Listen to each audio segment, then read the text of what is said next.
बच्चों को डायपर की समस्याएं हैं, किशोरों में हार्मोनल समस्याएं हैं, मध्यम उम्र के लोगों पर संकट हैं, बुढ़ापा दवाइयों के हवाले है। इसके बहुत सारे आयाम हैं। ये सब चीजें आपके खिलाफ काम करेंगी, आपकी अपनी बुद्धि आपके खिलाफ काम करेगी। और किशोरावस्था यानी वे वाकई एक अवस्था से दूसरे में बदल रहे हैं। एक साधारण सी बात यह है, किशोरों के जीवन में ऐसा होना जरूरी है।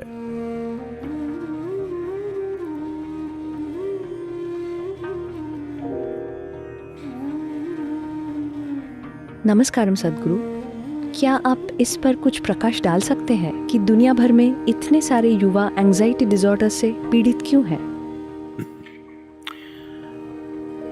किशोरावस्था यानी जीवन का बसंत काल। अगर आपको बसंत काल में परेशानी हो रही है तो मैं कल्पना कर सकता हूं कि आप सर्दियों को कैसे संभालेंगे।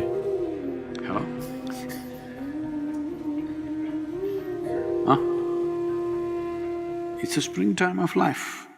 ये जीवन की वसंत ऋतु है, जब हर चीज में बहुत ऊर्जा हो, जब शरीर बेहतरीन रूप में हो। अगर आपको जीवन के उस हिस्से में परेशानी हो रही है तो मैं कल्पना कर सकता हूं कि आप बाकी का जीवन कैसे संभालेंगे। बात सिर्फ किसी एक उम्र की नहीं है। शायद कुछ खास लोगों पर रिसर्च हो रही है, पर बच्चों को डायपर की समस्याएं हैं, किशोरों में हार्मोनल समस्याएं हैं, मध्यम उम्र के लोगों पर संकट हैं, बुढ़ापा दवाइयों के हवाले है। जब आप जवान थे तब आपने किसी गली से ड्रग्स लिए, अब बुढ़ापे में आप काउंटर से ले रहे हैं।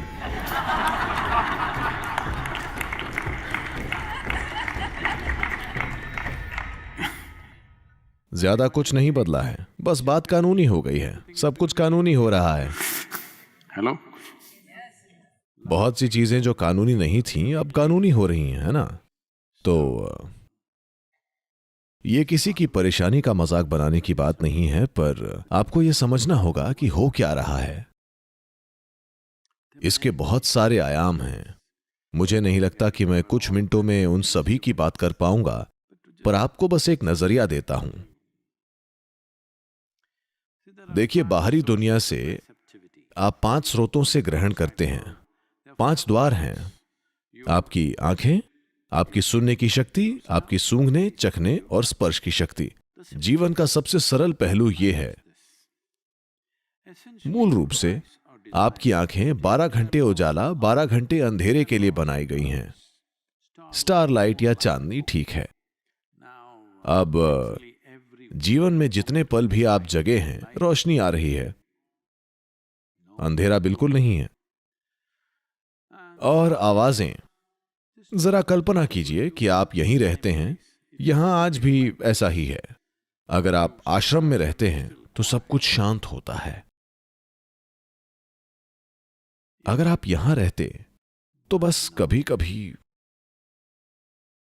कोई आवाज होती है, वरना आमतौर पर शांत, कुछ कीड़े शोर करते रहते हैं, ये वो, बस और कुछ नहीं। अभी 24 घंटे कुछ चल रहा है। गाड़ियां चल रही हैं। अमेरिका में हर जगह हमेशा कोई मशीन गूंजती रहती है। ये ऐसा है, अगर मैं यहां 6 या 8 हफ्ते की यात्रा करता हूं तो ऐसा लगने लगता है It becomes like boom, something is going on in any. जैसे कुछ चल रहा है। किसी भी इमारत में बैठिए, कुछ न कुछ चल रहा होगा। भारत में आश्रम वापस जाने पर अगर मैं बैठ जाऊं तो बस स्थिरता होती है, बिल्कुल स्थिरता। आपके सिस्टम पर उसका जबरदस्त असर होता है। पर यह भनभनाहट जो चल रही है, देखो यहां भी चल रही है। मैं अभी भी अपनी बात पर टिका हूं, पर मुझे पता नहीं, शायद मुझे बताए बिना वहां पहले ही लगा चुके होंगे एसी। मैंने कहा था आश्रम में, कॉटेज में एयर कंडीशनर नहीं होंगे। मैं ऐसा इसीलिए कह रहा हूं कि आप एक योग केंद्र में आते हैं क्योंकि आप Bring your system to a certain level of. अपने सिस्टम में एक तरह की स्थिरता और संतुलन लाना चाहते हैं, क्योंकि संतुलन के बिना आपके पास चाहे जितनी भी प्रतिभा हो, बुद्धि हो, क्षमताएं हो, संतुलन के बिना आप कुछ नहीं हैं। ये सब चीजें आपके खिलाफ काम करेंगी, आपकी अपनी बुद्धि आपके खिलाफ हो जाएगी। तो हर समय ध्वनि और गूंज मौजूद है। जैसे कि ये काफी नहीं है, लोग हेडफोन पहने हुए हैं और हर समय Dang, dang, dang, dang. They call it music, but वो इसे संगीत कहते हैं। पर संगीतकार संगीत बजाने की जहमत नहीं उठाते। आपके कानों में बस मशीनें हल्ला करती रहती हैं हर समय। ठीक है, शायद ये आपके आसपास के लोगों को सुनने से बेहतर हो। शायद आपको लगता है कि ये आपके आसपास के ऑटोमोबाइल शोर से बेहतर है। non-stop. पर ध्वनि का लगातार असर और रोशनी का नॉन स्टॉप असर और कई दूसरी चीजों का लगातार असर, ये सभी पर असर करता है। और किशोरावस्था यानी कि वो वाकई जल्दी से एक अवस्था से दूसरी अवस्था में बदल रहे हैं, ये वो समय है जब एक बहुत ही स्थिर माहौल होना चाहिए। ज्यादातर लोगों के पास इतना स्थिर माहौल नहीं होता। एक बात है, वो अलग अलग चीजें जिनके बारे में मैं बता चुका हूं। परिवार के हालात भी स्थिर नहीं होते, माता पिता भी चिल्लाते रहते हैं। हेलो, हाँ ऐसा है, क्योंकि हर फिल्म, हर टेलीविजन शो, घर में बस यही चीजें देखी जा रही हैं। अगर आप गुस्से में हैं तो आपको चिल्लाना होगा, आपको दरवाजा पीटना होगा, और कोई इंसान न मिले तो कम से कम किसी चीज को पंच करो और तोड़ दो। ये चीज आम होती जा रही है। सभी सोचने लगे हैं कि अपनी भावनाएं संभालने का यही तरीका है। Hello? तो उदाहरण स्थापित हो रहे हैं। लोगों को लगने लगा है कि भावनाएं ऐसे ही संभाली जाती हैं। नहीं, अगर आपकी भावनाएं कंट्रोल से बाहर हो रही हैं तो चुपचाप रहें, आंखें बंद करके बस एक जगह बैठ जाएं। हाँ, ये है अपनी भावनाओं को संभालने का सही तरीका। जब भावना कंट्रोल से बाहर होने लगे तो बस अपना मुंह बंद करें, आंखें बंद करें और एक जगह बैठ जाएं। बाकी दुनिया को न बिगाड़ें। Hello?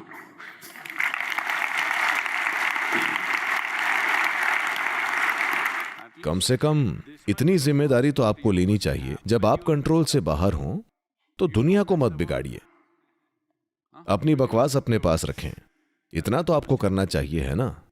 नहीं, हर जगह लोग ये करके दिखा रहे हैं कि अगर आप भावुक हैं तो आपको यहां वहां लातें मारनी है, कुछ न कुछ तोड़ना है, किसी व्यक्ति पर या कम से कम दीवार पर कुछ फेंक कर मारना है। तो ये सब मुझे बताएं। मान लीजिए कि कोई टेलीविजन और सिनेमा नहीं होता, तो आपने अपने जीवन में कितनी बार किसी को गोली मारते देखा होता। पर अब आप सिनेमा और टेलीविजन देख रहे हैं तो आपने कितनी शूटिंग्स देखी हैं? सैकड़ों, हजारों शायद, है ना? आपको लगता है कि इसका कोई असर नहीं होगा। इतना ही नहीं, 5 साल की उम्र से वे गोलियां गोलियां और गोलियां ही चलाना सीख रहे हैं, शायद सिर्फ स्क्रीन पर कभी उन्हें स्क्रीन छोड़कर बाहर असली काम भी तो करने हैं, हाँ या ना?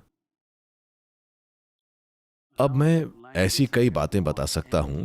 इस मॉडर्न लाइफ के नाम पर हम ऐसी अनगिनत चीजें कर रहे हैं और जीवन को बिगाड़ रहे हैं। सिर्फ किशोर ही नहीं, हर इंसान इंजन बन गया है, क्योंकि किशोर अभी भी आपके साथ हैं, इसीलिए आप शिकायत कर रहे हैं। माता पिता शिकायत कर रहे हैं क्योंकि बच्चे अभी भी उनके साथ हैं। जब वे बाहर जाते हैं तो उनके पति पत्नी शिकायत करते हैं, उनकी कोई नहीं सुनता। Hello? यही गधे बाहर जाकर शादी कर लेते हैं और बच्चे पैदा करते हैं। हेलो, हाँ या ना?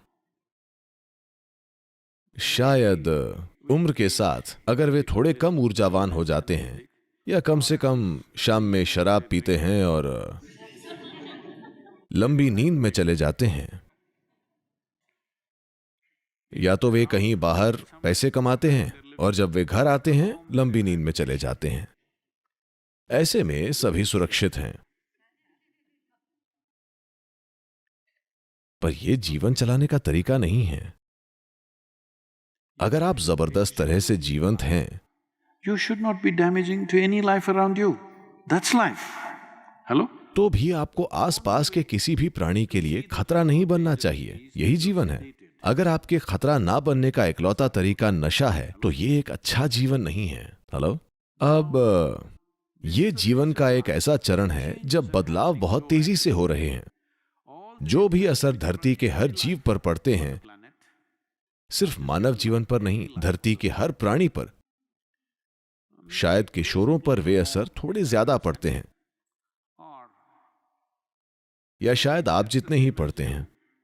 बात सिर्फ यही है कि आपको लगा वे आपके छोटे से प्यारे बच्चे हैं, पर अब वे जेनेटिक गुण दिखा रहे हैं।